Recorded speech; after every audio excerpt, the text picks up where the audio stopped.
अभी हम देख रहे हैं प्रोकैरियोटिक सेल या फिर बैक्टीरियल सेल में क्या क्या होता है और उसका स्ट्रक्चर क्या है। ये एक सेल है, इसमें कई सारी चीज़ें आपको दिख रही होंगी, कई सारी चीज़ें समझ में आ रही होंगी। देखिए, इसमें सबसे पहले मेन चीज़ क्या होती है, हमारे पास सेल मेम्ब्रेन क्या होनी चाहिए। सेल मेम्ब्रेन, एक सेल को बनाने के लिए सबसे पहले सेल मेम्ब्रेन कैसी होगी, फ्लेक्सिबल होगी। सेल वॉल, ये ऊपर वाली जो है वो क्या है, सेल वॉल, जो कि इसको क्या प्रोवाइड करती है, रिजिड होती है, कठोर होती है, जो कि प्रोटेक्शन देती है और इम्यून सिस्टम से, हमारी बॉडी के इम्यून सिस्टम्स को इम्यून सिस्टम से इसे बचाती है, बैक्टीरिया को या फिर प्रोकैरियोटिक सेल को हमारे इम्यून सिस्टम से बचाती है सेल वॉल। और प्रोकैरियोटिक कोशिका में न्यूक्लियस की जगह न्यूक्लियोइड होता है। न्यूक्लियस क्या होता है, न्यूक्लियस होता है हमारे सेल के अंदर ऐसा एरिया जहाँ पे हमारे डीएनए और आरएनए मिलते हैं। डीएनए आरएनए एक मेम्ब्रेन से कवर्ड होते हैं, जिस मेम्ब्रेन को न्यूक्लियर मेम्ब्रेन कहते हैं और इस पूरे जगह को न्यूक्लियस कहते हैं। लेकिन यहाँ पे कोई भी मेम्ब्रेन नहीं होती जो जेनेटिक मटेरियल को कवर कर रही है, इसलिए इसमें जो जेनेटिक मटेरियल होता है वो खुला खुला नंगा पुंगा पड़ा रहता है, इसके ऊपर कोई मेम्ब्रेन नहीं होती, इसलिए इसको न्यूक्लियोइड बोलते हैं। न्यूक्लियोइड या फिर जीनोफोर बोलेंगे, या फिर मेन जेनेटिक मटेरियल यही है, या फिर इसको बोलेंगे single chromosome of bacteria. Bacteria के अंदर सिंगल क्रोमोसोम है, ठीक है। तो ये है हमारा न्यूक्लियोइड। इसमें जो है ये है प्रोटीन, जो कि क्या करते हैं, इसको बाइंड करके रखते हैं। ये न्यूक्लियोइड इसी जगह पे रहेगा, पूरे में नहीं फैलेगा, मतलब कि इधर उधर नहीं पटका डोलेगा। बस ये एरिया है इसका जहाँ पे ये न्यूक्लियोइड रहेगा, जहाँ पे इसका जेनेटिक मटेरियल रहेगा। कुछ प्रोटीन होते हैं जो कि क्या करते हैं, इसकी पैकेजिंग करते हैं। तो ये वो प्रोटीन है जो इसके साथ बाइंडेड है। ये क्या है हमारा, ये है हमारे प्लाज्मिड।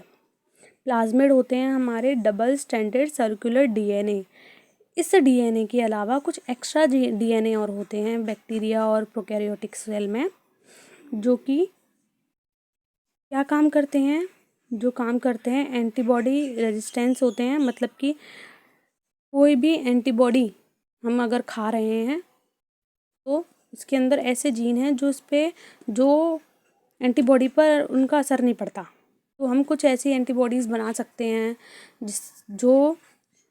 कुछ ऐसे केमिकल बना सकते हैं जो एंटीबॉडी के लिए रेजिस्टेंस हो, एंटीबॉडी उनका कुछ ना कर पाएँ। तो प्लाज्मिड बहुत काम के होते हैं बायो टेक्नोलॉजी में और जेनेटिक इंजीनियरिंग में बहुत इंपॉर्टेंट रोल होता है प्लाज्मिड्स का। तो ये होते हैं double stranded circular DNA, extra chromosomal DNA होते हैं, कैन रेप्लिकेट इंडिपेंडेंटली। ये खुद से रेप्लिकेट कर सकते हैं इंसुलिन बनाने में, रिकॉम्बिनेंट डीएनए बनाने में इनका बहुत बड़ा रोल होता है, ठीक है। ये प्लाज्मिड होते हैं, सिंपल सा आप बोल देना प्लाज्मिड होता है डबल स्ट्रैंडेड, क्योंकि दो स्ट्रैंड होते हैं इसमें, एक ये और एक ये। डबल स्ट्रैंडेड सर्कुलर गोल डीएनए होते हैं। डीएनए होता है extra chromosomal, can replicate independently. Extra होता है, डीएनए के अलावा होता है और अपने खुद रेप्लिकेट कर सकता है, किसी की हेल्प की ज़रूरत नहीं है। Contain antibody resistant gene, antibody resistant gene होते हैं इसके अंदर, मतलब कि जो एंटीबॉडी से इसको बचा सके। जैसे कि बैक्टीरिया को मारने के लिए कुछ एंटीबॉडीज़ हम देते हैं कि बैक्टीरिया मर जाए और हमें इन्फेक्शन ना हो। तो बैक्टीरिया के पास कुछ ऐसी ताकत होती है जो कि उसको एंटीबॉडी से बचा देती है, एंटीबॉडी भी उसका कुछ नहीं कर सकती। इसलिए कई बार एंटीबॉडी हमारी बॉडी पर असर नहीं करती, क्योंकि उस बैक्टीरिया के पास उस एंटीबॉडी के प्रति प्रतिरोधक क्षमता है उसके पास। और उसके पास क्या होगा, इंक्लूजन बॉडीज़ कुछ स्टोरेज बॉडीज़ हैं, हाँ, कुछ मॉलिक्यूल हैं जो कि जैसे कि फॉस्फेट ग्रेन्यूल, ग्लाइकोजन ग्रेन्यूल, जो फॉस्फेट कंटेन करेगा वो फॉस्फेट ग्रेन्यूल, जो ग्लूकोज कंटेन करेगा वो ग्लाइकोजन ग्रेन्यूल। तो ये मेम्ब्रेन लेस ग्रेन्यूल्स होते हैं, बॉडीज़ होती हैं कुछ इंक्लूजन बॉडीज़ जो कुछ स्टोरेज करती हैं। ये क्या है, फ्लैजिला क्या होता है, फ्लैजिला होता है जो मोटिलिटी देता है, चलने में मदद करता है प्रोकैरियोटिक कोशिका को। हमारे पास तो हाथ पैर हैं जो हम चल लेते हैं, लेकिन बैक्टीरिया के पास केवल एक ही सेल है, वो मूव कैसे करेगा। अगर बैक्टीरिया यहाँ है, खाना यहाँ पड़ा हुआ है, तो बैक्टीरिया यहाँ से यहाँ कैसे जाएगा, उसके पास फ्लैजिला होता है, ऐसे ऐसे ऐसे ऐसे दौड़ के यहाँ तक चला जाता है। तो फ्लैजिला क्या प्रोवाइड करता है, इसको चलने के लिए मदद करता है, मोटिलिटी प्रोवाइड करता है। मोटिलिटी का मतलब होता है चलना, ठीक है। ये होता है क्रोमेटोफोर कुछ नहीं, स्ट्रक्चर है जिसके पास पिगमेंट लगे होते हैं। ये सब क्या है? पिगमेंट्स हैं जो क्या करते हैं? फोटोसिंथेसिस करते हैं।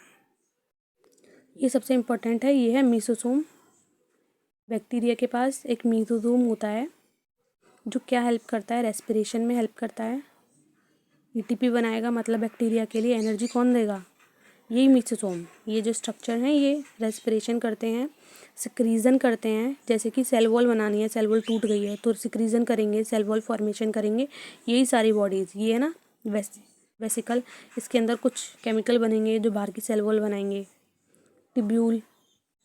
और क्या करेंगे? सेल डीएनए रेप्लिकेशन में भी हेल्प करते हैं ये।